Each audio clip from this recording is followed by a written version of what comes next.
Good morning, everyone. Today's topic is loss and gain. If we've lived a good many years, we know we struggle, we suffer, we face loss, and we ask ourselves, sometimes, how did it happen? Why me? We may wonder and even agonize over our tragedies. Why me? Why my family members? I had money, friends, a good job. I had name and fame and a spiritual life. Why me? Loss can also be something we're born with, a disability we've had to face as a youngster that made us feel separate and not a part of. It can be mental suffering, endured at the hand of a parent or a guardian, a boss, a spouse, or a so-called friend. Any loss, mental or physical, can shake us even when we have a sound spiritual life. Helpless, our life's once infallible edifice cracks and tumbles down. Our family, friends, vocation, health may disappear. And we're left shocked, depressed, and sometimes paralyzed. Our spiritual hooks disappear. Some are even left homeless, yes, and spiritually destitute. And at such times, we don't want to pray or meditate. Where was God when things fell apart, we ask? Why meditate when our life is in pieces? And when we close our eyes, we can only relive our tragedy and pain. So what is the way out? Loss brings the seeds of a new beginning. Swami Vivekananda tells us, tell me what you have suffered, and I will tell you how great you are. He well knew suffering and loss. When he first came to Sri Ramakrishna, his well-to-do family suddenly faced financial ruin upon his father's death. And at that time, he went without food so his mother and sisters had enough to eat. And that period of intense struggle and poverty caused him to question the very existence of God. When he was overcome with despair, Sri Ramakrishna, his master, consoled him to pray to Mother Kali, whom he did not believe in. But what transpired was his first vision of the Divine Mother. Still, Vivekananda's suffering did not end there. Throughout his life, he met with trials. His sister's suicide, slander in America, neglect in India. His message of social reform often met with harsh criticism. Even after his famous address at the Parliament of Religions in Chicago, Vivekananda continued to face financial difficulties and opposition. In a letter to a friend, he described cooking his own meager meals of rice and lentils and his inability to raise funds for his work in India. Then there was his exhaustive work schedule, which shortened his life. But through Vivekananda's example, we learn, though we can and do suffer, strength does come from within. It's a gut-level strength called forbearance. Forbear literally means to refrain from destroying. Forbearance is a silent act of heroism. It sustains us. It silently builds our nerves of steel to withstand and champion suffering. It's an act we're sometimes forced to undertake day by day, moment by moment, to survive our sorrow. So the secret here is our loss can many times provide the source of our gain. It can, in fact, launch our spiritual quest. Recently, in October 2025, I saw a deeply moving and thought-provoking interview by Stephen Colbert with Anderson Cooper on the merit of facing the bare facts of tragedy and death. I'm going to read it to you because it is so beautiful and so inspiring. Anderson Cooper explained that the importance of his job as a news reporter is to report everything, no matter how horrific, with what he called fresh eyes, soft eyes. Otherwise, he said, it is a disservice to the people he is interviewing, and he felt he had no business doing such a job. This exposure to world suffering and his challenge to expose himself to it as a vulnerable, receptive human being led Anderson Cooper to eventually face his own grief and to address the process of grief and how to work through it with his father, who had died when he was just a child, and later his brother, who died by suicide. Cooper shared his path of loss and gain. He said, grief can feel so lonely. While grief can feel so lonely, what helps are talking about it and listening to the experience of others who have gone through it. That takes courage, a type of mettle, and allows one to take it as an experience that ultimately broadens and strengthens. Listening to others, Cooper continued, has changed my life. It has saved my life in many ways, and it's given me a new life, and I'm so grateful. I want to share that with a lot of other people who are in grief. When he was asked, do you find this exhausting or exhilarating? He said, I find it both. I've listened to about 6,000 voicemails from podcast listeners about their grief, and it has been the most profound experience of my life.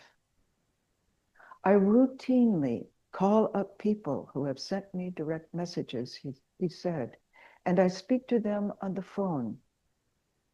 He said, I spoke to a lady 2 weeks ago for about an hour about her 17-year-old special needs son who died in her arms in her apartment. I didn't know her, but she reached out to me and I asked her if I could call her, and we spoke for an hour. Now, this is a very busy man.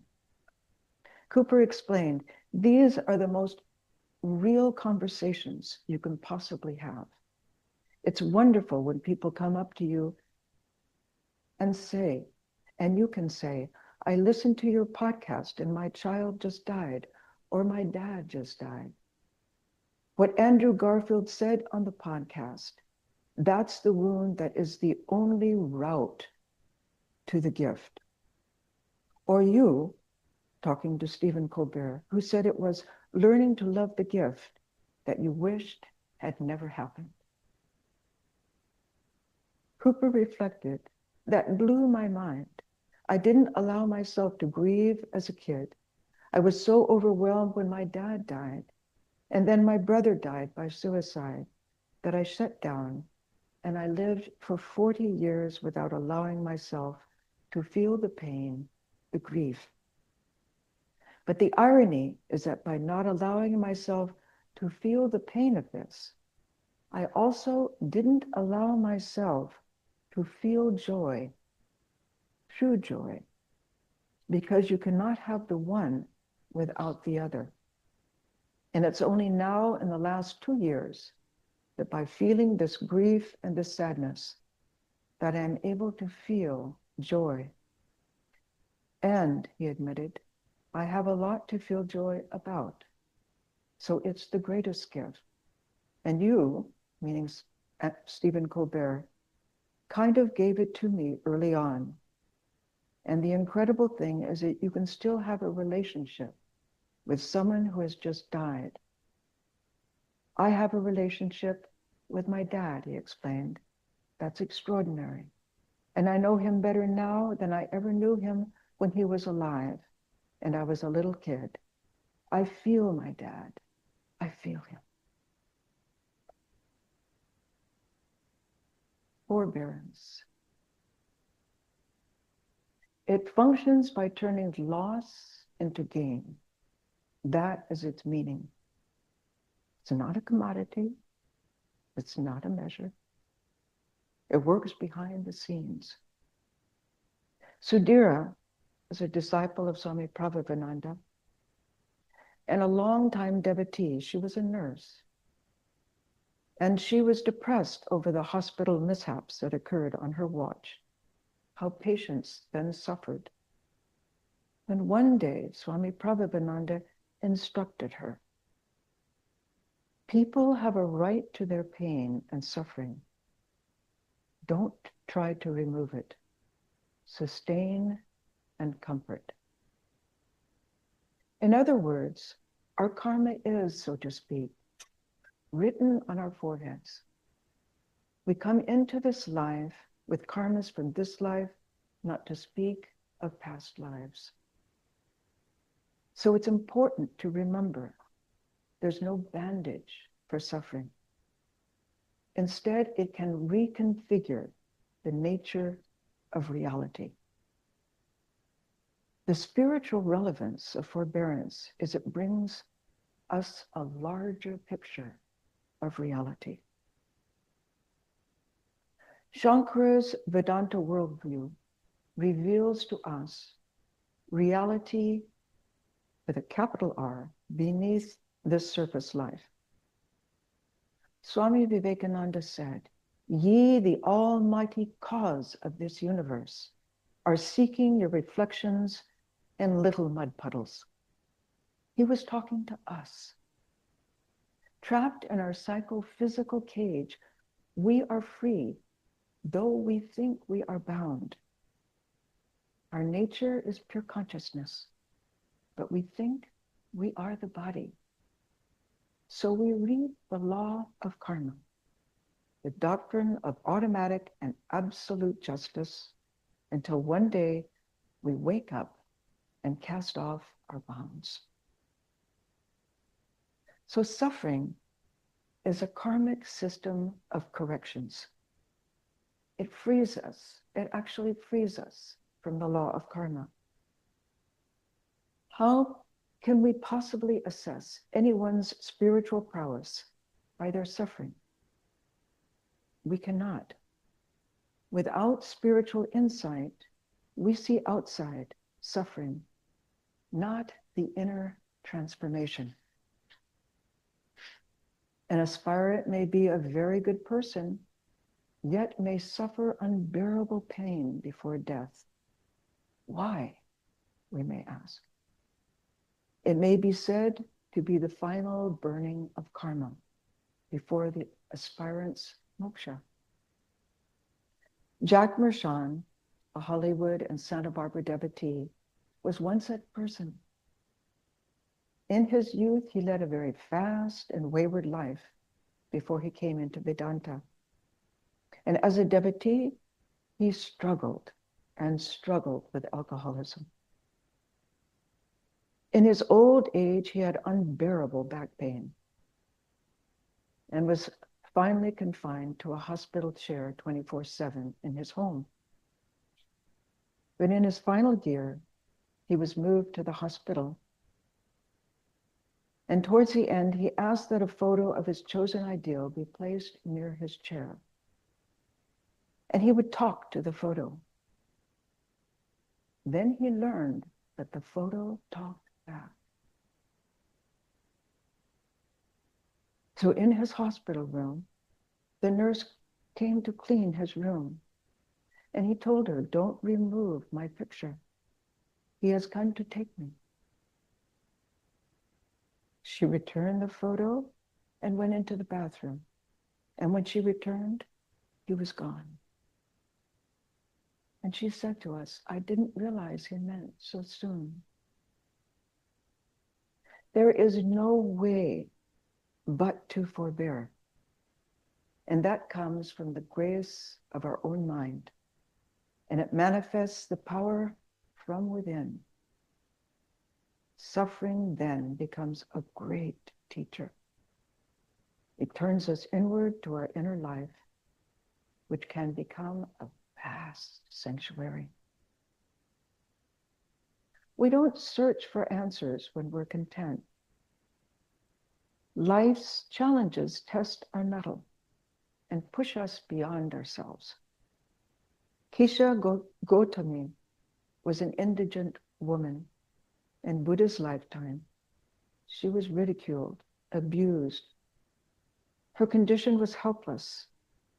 Then a son was born, and she experienced joy, purpose, and respect from her husband's family.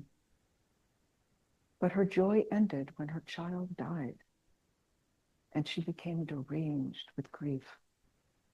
And she carried her dead son house to house and begged for a cure. A wise onlooker told her, go to me.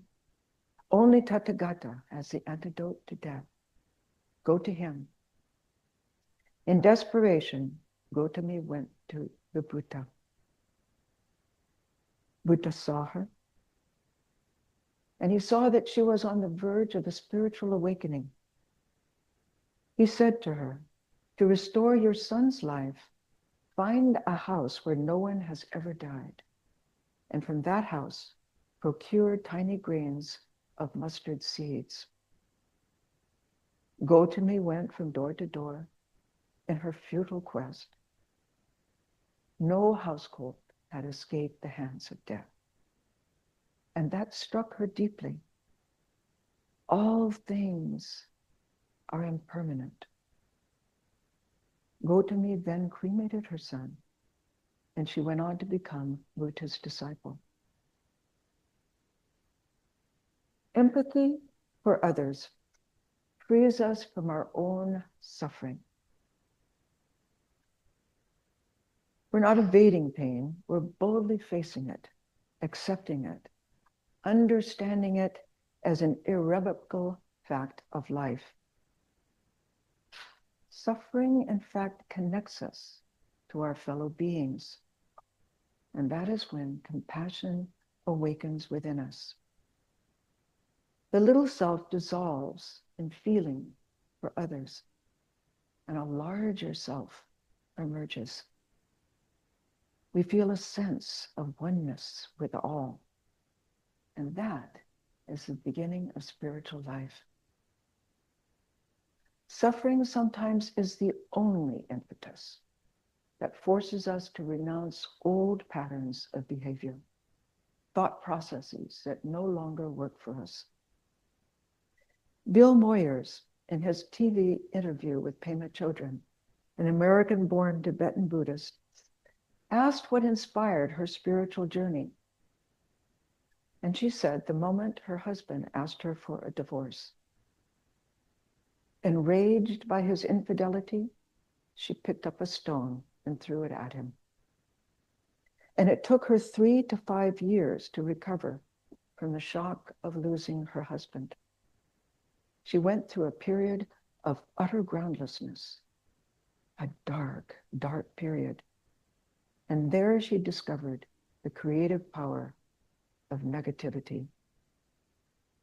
It was due to her suffering when she threw the stone at her husband. Shortly thereafter began her conversion into Buddhism and her spiritual journey. Otherwise, she would not have struggled to reach mental peace. So this bout with negativity, this deep sense of groundlessness, was the core of her spiritual transformation.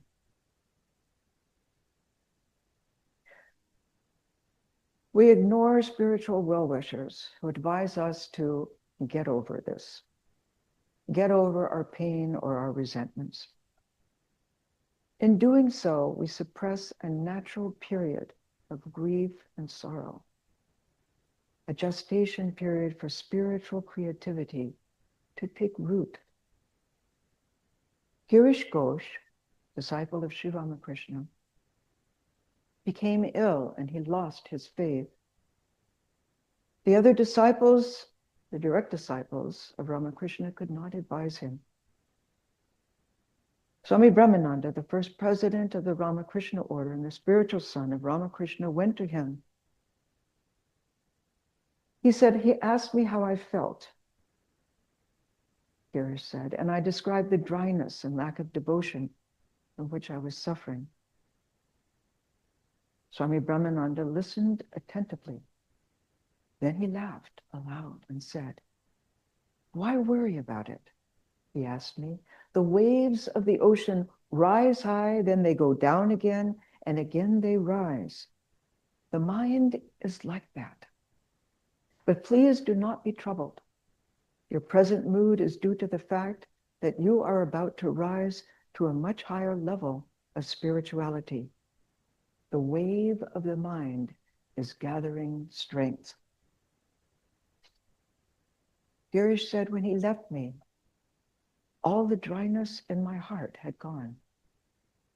My faith had returned, and my mind rose to a higher level than ever before. So without the grace of a great soul, we have to struggle hard to reach this point, to transform negativity into a positive current.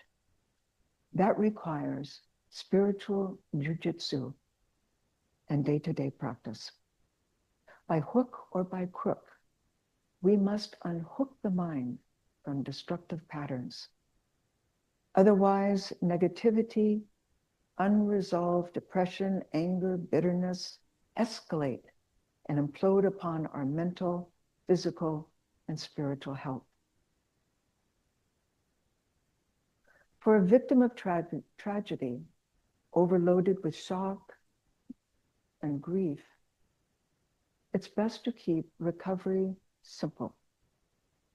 Just getting through the day is a gargantuan task. And often such a person sleeps to escape pain.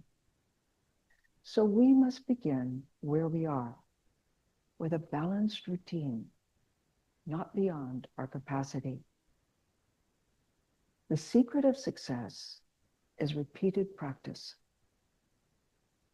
Once upon a time, there was a boy who sought a martial arts master and wanted to become his student. And the master said, first you must go and paint my house. Puzzled, the boy went and painted his master's house. In a haphazard manner, he worked, but the master instructed him how to stand, how to hold the paintbrush, how to use his arms and upper body to make brush strokes. And in 1 month, the boy completed his job, and he approached his master. Can we start the classes now? The master said, no, you must go and paint the deck around my house. The boy worked with proper posture and brushstrokes, and then he returned again and asked for classes. But the master replied, no, you are not yet ready. Go and till the soil on my property and plant 100 fruit trees. The master's house was painted and landscaped. After 1 year, the boy went to his master and said, I would have had some martial arts skills by now if you hadn't delayed my classes. The master said, what do you mean? Are you not aware of what I taught you? The boy was puzzled, and the master smiled. Look at the muscles you have built, painting and gardening. The boy looked. He was lean and strong. The master then said, notice the posture you have developed by performing your duties. Strength and balance are essential for martial arts, but above all, Think how your affection for me has grown by doing this service, not to speak of your obedience and humility. The master beamed at his student. Unbeknownst to himself, the young boy had advanced his martial arts skill just by performing his simple daily practice. So it's a simple process. We start with food, rest, and exercise. Because stress wreaks havoc, we must counteract that. So we must not underestimate these basics. A broken body cannot mend a depressed mind. If we set aside 20 minutes for a walk per day, we begin to feel a little empowered and refreshed. And that gets us out of our house, out of our room, and out of our dreary thoughts. And when we get into the rhythm of a routine, then we can add another dimension. Do something for someone else. In other words, serve others. It's a basic practice of all religions to think of others and forget the little self. Self-forgetfulness for even a moment is a welcome relief for someone in the throes of grief and despair. Work is another healing agent. To serve others uplifts us. It's simply the act of working. Kyle Taylor, the CEO of Irving Cares, the food pantry that we raise funds for every year, started out as a delivery boy, and he would come to the monastery when we did not have this building and pick up our Vedanta Center's offerings and other offerings for Irving Cares food pantry. And we would chat. He had been suffering from depression, but he found that volunteer work of serving a cause brought him joy. That path of selfless service led him to eventually become elevated to the CEO of Irving Cares. I just met with him a couple months ago. His wife had just passed away, but he had time to spare for me and was joy-filled in his conversation with me. He was so married to his work now. It brought him such great joy, not thinking of himself, but thinking of others and trying to alleviate their suffering. Sarada Devi understood the psychology behind selfless service. She encouraged karma yoga to stave off idle and unhealthy thoughts. It's difficult to wallow in sloth and self-pity if we're active, when we're engaged in selfless action. Afterwards, there's satisfaction in having accomplished at least something productive during the day, even though the rest of our life may be in ruins. Every tiny bit of satisfaction matters to someone healing from tragedy and loss. Small building blocks are, after all, what comprise an edifice. Third, do something we don't want to do. There's freedom when we remove many little things that weigh on our minds. We systematically chip away at them through our daily exercise. We take baby steps. We become like the young boy under the eye of his master. And unbeknownst to ourselves, we begin to gain strength and prowess by doing the many little things we have avoided and that have cluttered and bogged down our mind. Fourth, count our blessings. This is a positive perspective. If we've lost our job, remember what we do have: our family, our friends, good health. Blessings we mourn when they're missing. If betrayed by a friend, we can count how many true friends we have.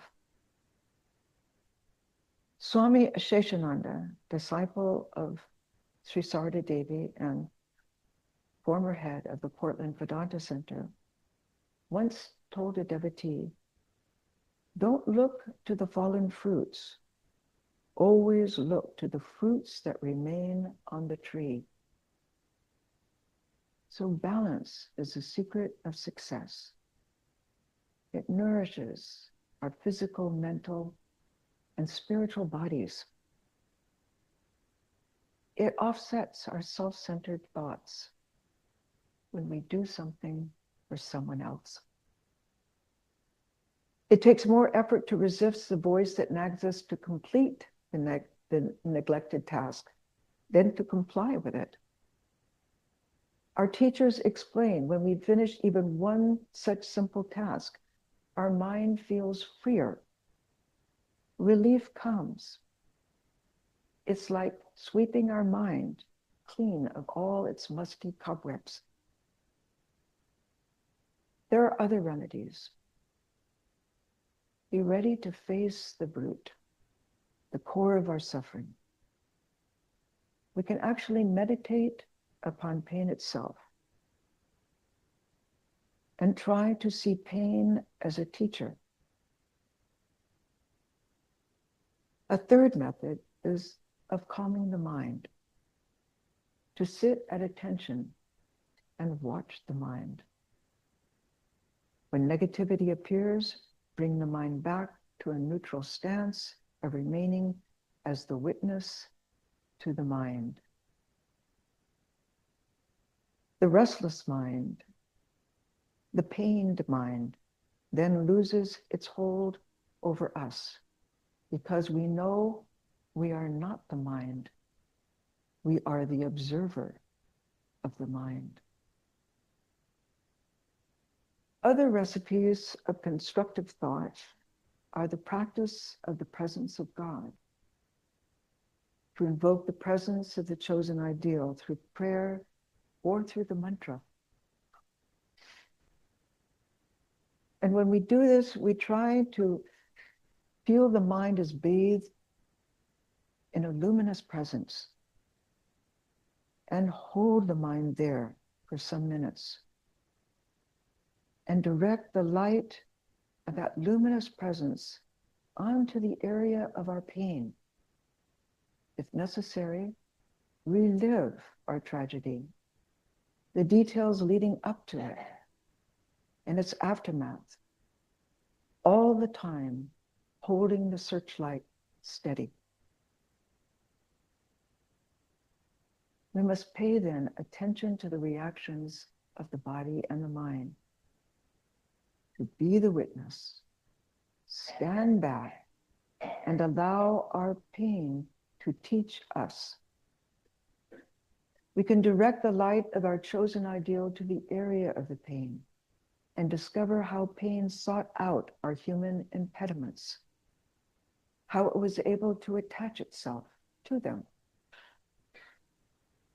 When the body shrinks from painful memories, we can gently then redirect the light of our luminous chosen ideal or Atman on that area of bodily pain. The tenseness in the body then evaporates, like when a chiropractor touches a tender pressure point in our body. We can point our spiritual searchlight then into the deep caverns of the mind. Relive painful memories lurking in the depths of our being, but refocus the light of the Atman until the pain dissolves into its light. However, if we feel disturbed by this practice or any other such practice, we have the freedom to pull back and wait until the mind is ready to again venture forth. or stop altogether and choose a different type of meditation. We can use pain and suffering as our friend and as our teacher. There's also the method of transforming pain through mantra shakti. Now, some of you have been initiated into the mantra. It's possible to use the power of the mantra as a brushstroke. Swami Shraddhananda, in his beautiful book, Seeing God Everywhere, which we carry here, he talks about the resourceful ways we can use the mantra. Using the power of the mantra as a brushstroke, we can paint the object of the pain with ananda, bliss, or loving kindness, with eyes closed in meditation or open, or while immersed in activities of our daily life.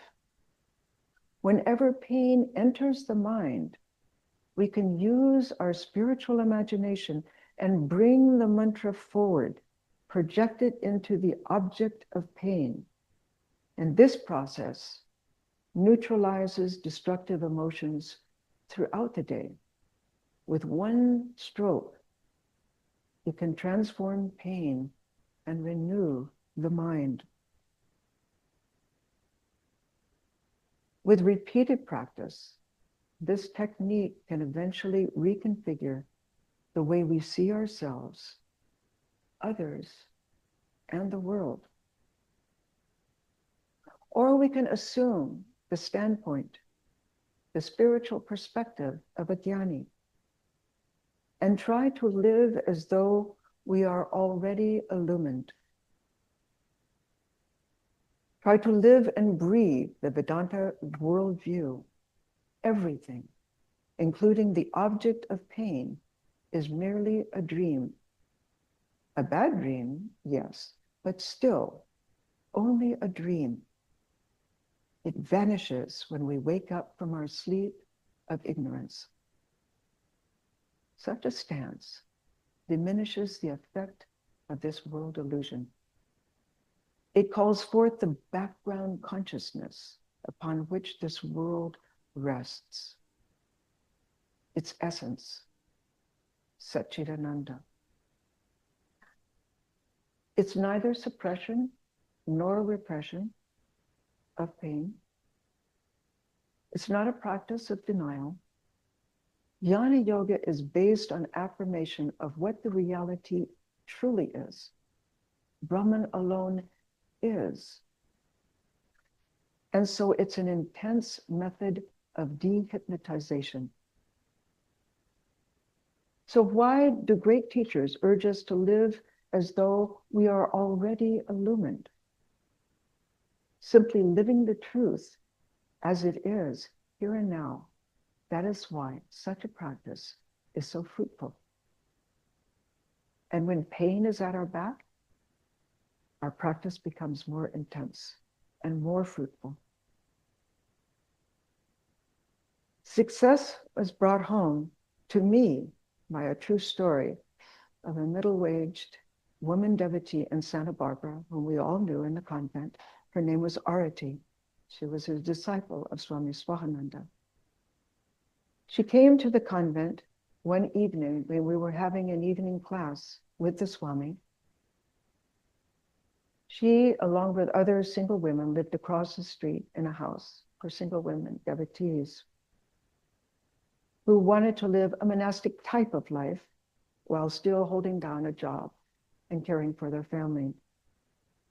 And when she came to the door, must have been around 9 o'clock, there she sobbingly told us the news of her daughter's murder that had taken place that day. The mother's agony was beyond description. Here we all were in the living room with the Swami, and she unburdened her story. And it was compounded by the grisly facts that as her daughter lay dying, her murderer husband had casually sat outside the house enjoying a smoke. The mother then learned that this villainous son-in-law had also escaped trial due to his father's powerful political connections. Was there no justice in the world? Her heart cried out that such a horrifying deed could go unpunished was more than she could bear. After that evening, she suddenly disappeared from view like a wounded cat. We didn't know where she had gone. But several years later, I saw her serving food at a large Vedanta function at Olima, California, the Vedanta Society of Northern California, on their 2,000-acre retreat. What happened to you? I asked. And Arati's demeanor radiated a serene strength. She had survived her daughter's death and had somehow championed it. What is your secret? I persisted, absolutely amazed. And then Arati explained. I felt the prayers of my teacher and well-wishers, those of you in the convent. But what really changed my life was the spiritual guidance from a senior Swami, Swami Asheshananda, Holy Mother's disciple, and the head of the Vedanta Society of Portland. Though Arati had received no more than a high school education, her suffering had made her eligible to take a very high path. And so he counseled her to take the attitude of a jnani, to see this world as a dream. She explained to me, there was no other way. It worked. I don't even have any bitterness, she confided in me. It's one thing to say one takes the attitude of a jnani in daily life, but it's quite another to be forced to take that stance due to unbearable pain. That pain pushed her forward. In her smile, I could see that a mother's agony had in fact been the compelling force behind attaining that stance and the resulting serenity she now experienced. So in conclusion, no matter how violated we may feel, if we patiently follow the road to recovery, we gain in strength and understanding. We realize that nothing was able to taint the inner core of our being. Our suffering led us to find that core. Our inner fortress became accessible. Our suffering reminded us of its presence. So we were able to navigate and seek shelter within. So often, in our time of darkness, a natural light is removed and we discover a spiritual light. At first, it's only a glimmer. But in the darkness, that light grows as we somehow forbear and struggle toward that light. In the end, we realize that it was our pain that brought us before our Lord and into his presence.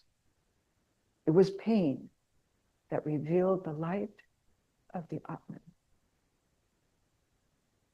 Michael Molinas, an imprisoned 17th century Catholic mystic, testified that on one's spiritual journey, there are two types of spiritual experience.